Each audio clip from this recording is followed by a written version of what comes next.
नमस्कार दोस्तों, मैं हम आज आपके लिए लेकर आए हैं कार्बन एवं उसके यौगिक कार्बन एंड इट्स कंपाउंड। तो कार्बन के बारे में कुछ बेसिक जानकारी प्राप्त होना जरूरी है। आप सभी लोगों को पता होता है कार्बन की बेसिक जानकारी। यानी कि कार्बन का प्रतीक क्या है, कार्बन का परमाणु क्रमांक क्या है, कार्बन का परमाणु भार क्या है। तो पहले कार्बन का प्रतीक देखिए होता है सी। कार्बन का परमाणु क्रमांक होता है 6। तो कार्बन का न्यूट्रॉन भी 6 होता है और प्रोटॉन भी 6 होता है। और न्यूट्रॉन और प्रोटॉन को जोड़कर किसी भी तत्व का परमाणु भार निकाला जाता है। यानी कि 6 और 6 12, यानी कि कार्बन का परमाणु भार भी 12 हो जाता है। कार्बन सहसंयोजी अबंध बनाते हैं, यानी कि कार्बन में 6 इलेक्ट्रॉन होते हैं। कार्बन के इलेक्ट्रॉन 6 होते हैं। तो उसके अंदर कक्षा जो होती है, कक्षक जो होते हैं, उसके सेल जो होते हैं, उसके अंदर कक्षक में 2 इलेक्ट्रॉन हो जाते हैं। अब बचे 4 इलेक्ट्रॉन। तो बाहरी कक्ष में 8 इलेक्ट्रॉन होने चाहिए, और जबकि कार्बन के पास 4 इलेक्ट्रॉन हैं बाहरी कक्ष में। तो अब 4 इलेक्ट्रॉन वह किसी अन्य तत्व से प्राप्त करेगा। तो चाहे वो ऑक्सीजन से प्राप्त करे, चाहे कार्बन चाहे ऑक्सीजन से प्राप्त करे, चाहे हाइड्रोजन से प्राप्त करे या नाइट्रोजन से प्राप्त करे, परंतु वो किसी बाहरी कक्ष अन्य तत्व से अपने इलेक्ट्रॉन साझेदारी करके अपना कोष्ठक पूरा करेगा। जैसे कि मैथेन में कार्बन और उसके हाइड्रोजन 4 होते हैं। यानी कि मैथेन में कार्बन हाइड्रोजन से 1 इलेक्ट्रॉन ग्रहण करके साझेदारी करके अपना कोष्ठक पूरा करता है। यानी कि उसमें 4 हाइड्रोजनों को मिला लेता है और अपने कोष्ठक को पूरा करता है। इससे हाइड्रोजन की भी कोष्ठक पूरा हो जाता है और कार्बन की भी कोष्ठक पूरे हो जाते हैं। यानी कि कार्बन के बाहरी कक्ष में 8 इलेक्ट्रॉन पूरे जाते हैं और हाइड्रोजन के भी 2 इलेक्ट्रॉन पूरे हो जाते हैं, क्योंकि हाइड्रोजन के इलेक्ट्रॉन एक ही पास होता है, उसके पास एक इलेक्ट्रॉन होता है और बाहरी कक्ष में भी 2 इलेक्ट्रॉन होने चाहिए कम से कम। अतः कार्बन जो है साझेदारी करके बंध बनाता है। यानी कि हाइड्रोजन से जब साझेदारी करेगा तो सिंगल बॉन्ड बनेगा, एकल बॉन्ड। और जब कार्बन से साझेदारी करेगा, ऑक्सीजन से साझेदारी करेगा तो डबल बॉन्ड बनेगा, और नाइट्रोजन से जब साझेदारी करेगा तो ट्रिपल बॉन्ड बनेगा। यानी कि ऑक्सीजन से 2 बॉन्ड ले लेता है, 2 इलेक्ट्रॉन लेता है, और नाइट्रोजन 3 इलेक्ट्रॉन ग्रहण कर लेता है। यानी कि इनके पास ज़्यादा इलेक्ट्रॉन होते हैं। अतः इसे कार्बन हाइड्रोजन से 1 बंध, ऑक्सीजन से 2 बंध और नाइट्रोजन से 3 बंध बनते हैं। अब है कार्बन का अपर रूप। कार्बन का अपर रूप हीरा, ग्रेफाइट तथा फ्लोरीन है। यानी कार्बन काला भी होता है और कार्बन सबसे चमकीला और कठोर भी होता है, क्योंकि देखिए कार्बन का अपर रूप हीरा बहुत कठोर और चमकीला होता है, और कार्बन का ग्रेफाइट काला होता है, ब्लैक होता है और बहुत मुलायम होता है। इसे आसानी से काटा जा सकता है, परंतु हीरे को आसानी से नहीं काटा जा सकता है। अब जैव शक्ति का सिद्धांत। वर्जीलियस के अनुसार कार्बनिक यौगिकों के निर्माण के लिए जैव शक्ति की उपस्थिति अनिवार्य है। यानी कि वर्जीलियस ने बताया था कि अगर कार्बनिक यौगिकों का निर्माण होता है तो उसके लिए जैव शक्ति का निर्माण भी बहुत आवश्यक है। अतः इसे वर्जीलियस का सिद्धांत या जैव शक्ति का सिद्धांत कहते हैं। अब है इसमें हाइड्रोकार्बन। सामान्यतः कार्बनिक यौगिक कार्बन तथा हाइड्रोजन से मिलकर बने होते हैं। यानी कि ज़्यादातर जो आपके कार्बनिक यौगिक होते हैं वो हाइड्रोजन से मिलकर बने होते हैं, परंतु इसके अतिरिक्त अधिकांश यौगिकों में ऑक्सीजन, नाइट्रोजन, सल्फर और पोटेशियम या हाइड्रोजन परमाणु भी हो सकते हैं।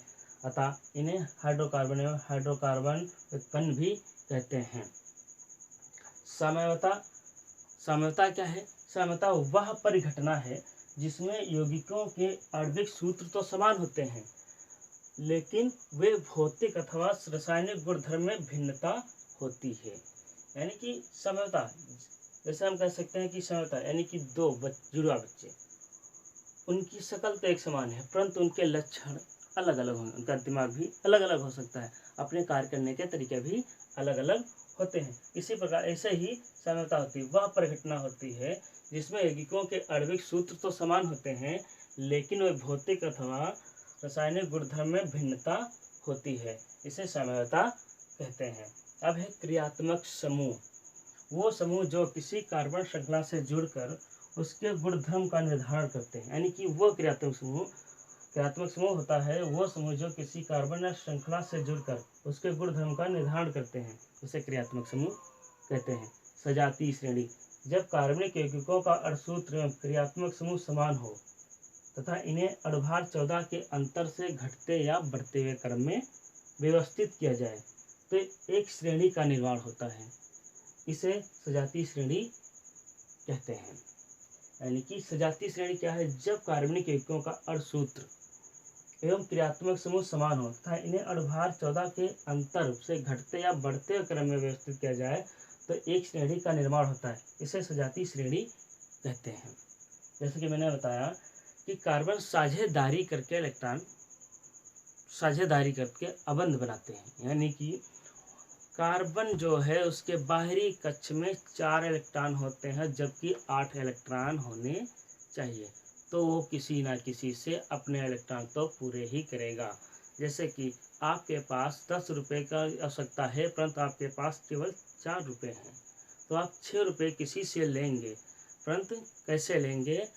कार्बन ऐसा करता है कि दूसरे व्यक्ति से इलेक्ट्रॉन तो लेता है, यानी कि आप दूसरे व्यक्ति से रुपये तो लेंगे, आपके पास 10 हो जाए, परंतु वो कहेगा हम आपको 10 रुपये दे रहे हैं, मगर जब आप अपना काम कर लीजिए और जब हमें आवश्यकता पड़ेगी तो हम उन 10 रुपयों से वो रुपये लेकर आपसे हम अपना काम कर लेंगे, यानी दोनों लोगों का काम बराबर बराबर चल जाएगा। ऐसे ही कार्बन का भी होता है। कार्बन हाइड्रोजन से 1 इलेक्ट्रॉन लेगा तो हाइड्रोजन को अपना इलेक्ट्रॉन देगा भी, यानी कि वो साझेदारी कर रहा है, तो इससे उसके भी 4 इलेक्ट्रॉन, दो उसमें भी इलेक्ट्रॉन आएगा, उसमें भी इलेक्ट्रॉन हो जाएगा। अगर ऑक्सीजन से भी इलेक्ट्रॉन ग्रहण करेगा तो ऑक्सीजन 2 इलेक्ट्रॉन देगा ऑक्सीजन, और 2 इलेक्ट्रॉन उससे ले लेगा। परंतु इतना ध्यान रखना, ऑक्सीजन में 2 ही इलेक्ट्रॉन फालतू होते हैं आखिरी कक्ष में, और 2 ही इलेक्ट्रॉन देगा। नाइट्रोजन 3 इलेक्ट्रॉन देता है क्योंकि उसको 3 इलेक्ट्रॉन की आवश्यकता होगी, 3 देगा तो पूरा कर लेगा कोष्ठक। इसलिए ज़्यादातर हाइड्रोजन 4, एक हाइड्रोजन कार्बन हाइड्रोजन से इलेक्ट्रॉन देता है और मीथेन बनता है। ये इसके उदाहरण थे। कार्बनिक यौगिकों के रासायनिक गुणधर्म क्या होते हैं? देखिए, कार्बनिक यौगिकों के रासायनिक गुणधर्म। कार्बनिक यौगिकों के रासायनिक गुणधर्म निम्न है। पहला, दहन। कार्बनिक यौगिक, सभी कार्बनिक यौगिक ऑक्सीजन के में दहन कर कार्बन डाइऑक्साइड तथा जल वाष्प बनाते हैं। यानी कि जब कभी जितने भी कार्बनिक यौगिक होते हैं जलते हैं तब वो कार्बन डाइऑक्साइड और जल वाष्प बनाते हैं। इसी के अंतर्गत आता है ईंधन और ज्वाला। ईंधन क्या है? ईंधन वो कार्बनिक यौगिक जिनमें ऊर्जा संचित होती है, यानी कि कार्बनिक यौगिक को ईंधन वो कार्बनिक यौगिक जिनमें ऊर्जा संचित होती है तथा ऊष्मा एवं प्रकाश के साथ जलते हैं वो ईंधन कहलाते हैं। यानी कि ईंधन, आप जानते हैं सभी ईंधन घर में जलता है, सब कहीं जलता है। ईंधन के द्वारा खाना ही बनाया जाता है, ईंधन के द्वारा कई कंपनियां चलती हैं। तब जब जलते हैं तो उसमें ऊष्मा और प्रकाश उत्पन्न होता है, उसे ईंधन कहते हैं। ज्वाला क्या है? ज्वाला वह क्षेत्र जहाँ गैसीय पदार्थों का दहन होता है वहाँ उसे ज्वाला कहते हैं। ऑक्सीजन के ग्रहण तथा हाइड्रोजन के त्यागने की प्रक्रिया ऑक्सीकरण कहलाती है। यानी कि हाइड्रोजन के त्यागने और ऑक्सीजन के ग्रहण करने की प्रक्रिया को ऑक्सीकरण कहते हैं। पॉइंट नंबर 3, योगात्मक अपक्रिया। वह अपक्रिया है जिसमें अभिकर्मक का पदार्थ में बिना किसी छोटे अणु के त्याग के पूर्णता योग होता है, उसे योगात्मक अपक्रिया कहते हैं। एक बार फिर देख लीजिए, वह अपक्रिया जिसमें अभिकर्मक का पदार्थ में बिना किसी छोटे अणु के त्याग के पूर्णता योग होता है, यानी कि कोई भी अणु नहीं त्यागता और उसका पूर्णता योग हो जाता है, उसे योगात्मक अपक्रिया कहते हैं।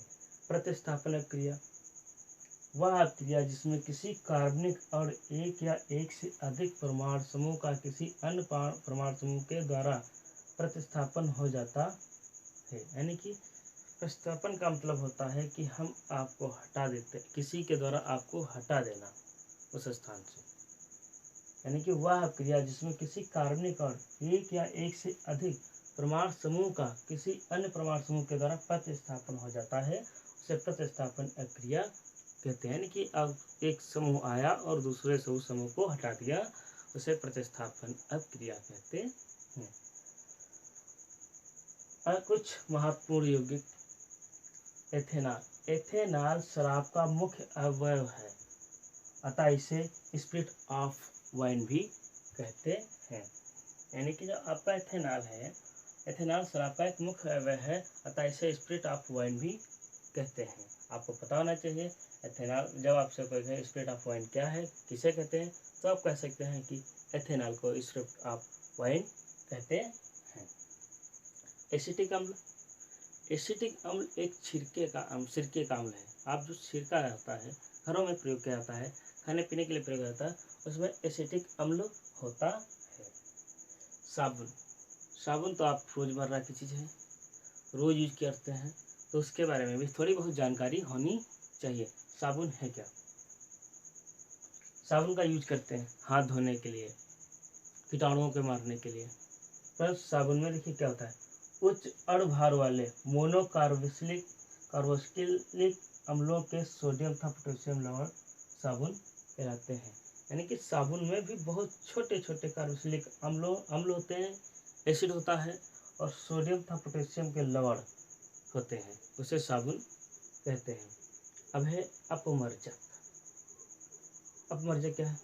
लंबी श्रृंखला वाले कार्बोक्सिलिक अम्ल अमोनिया या सल्फोनेट लवण होते हैं। यानी कि अपमर्जक जो होते हैं लंबी श्रृंखला वाले कार्बोक्सिलिक अम्ल अमोनिया या सल्फोनेट लवण होते हैं। अब इसका नंबर आता है कार्बनों का नामकरण। देखिए कार्बनों का नामकरण क्या है, दो प्रकार से होता है, एक साधारण उसके गुण धर्म को देखकर, और दूसरा होता है IUPAC नामकरण। इसमें क्या होता है, आप किसी भी पदार्थ का नामकरण करते हैं तो IUPAC ने उसमें क्या होता है, पहले पूर्व लग्न प्लस मूल शब्द प्लस प्राथमिक अनुलग्न प्लस द्वितीयक अनुलग्न, इतना मैंने आपको बताया। यानी कि इस पाठ के अंतर्गत आप इतने चीज़ों के बारे में जानकारी प्राप्त करेंगे। अब IUPAC ने आपको अगले भाग में हम बताएंगे कैसे नामकरण किया जाता है। इस पॉइंट जितने पॉइंट बताए इनको आप ध्यान कर लेंगे तो आपका पाठ जल्द ही तैयार हो जाएगा। कार्बन में उसके यौगिक। ये वीडियो आप भले ही लाइक ना करें, परंतु आगे शेयर कर दीजिए, जिससे आप देखें और कुछ और बच्चे देखें, थोड़ा बहुत तो उनको समझ में आएगा। अतः इस वीडियो को अधिक से अधिक शेयर करें।